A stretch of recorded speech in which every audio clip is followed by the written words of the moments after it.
first on PSA, I felt a sense of relief, but I also felt a sense of estrangement before grade 9 even started.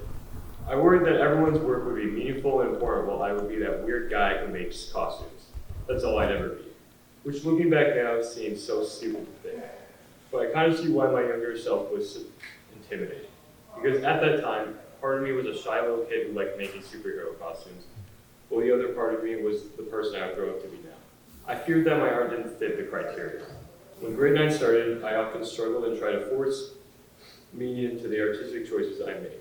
Whenever I forced meaning, I was constantly reminded of being a kid making costumes to a time when I just made certain choices simply because it looked cool. But I didn't realize that art cannot exist without absolutely no meaning. All art mediums in some way are a correlation to the structure of our world. Within any media that someone views, whether it be films, music, paintings, or sculpture, there is a calling that sustains them, because that has genuine meaning, and people want meaning. Over time, I began to understand that, and I started to explore other mediums and other concepts. I was born in an era of self-doubt, where artists like me don't feel like they're enough, because as our world evolves, our ideas and work also have to.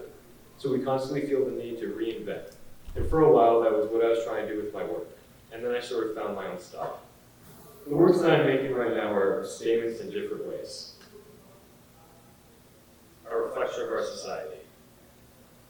That we should try to do better. This is an ideal that I've always carried with me. Even when I was younger playing and creating superhero costumes, I knew each costume a hero wore carried a moral obligation to use your gifts, your strengths for the good of humankind. Because when I was younger, times were simple. The world was black and white, good and bad.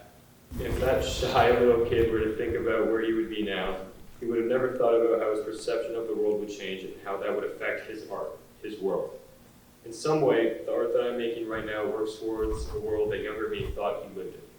Thank you.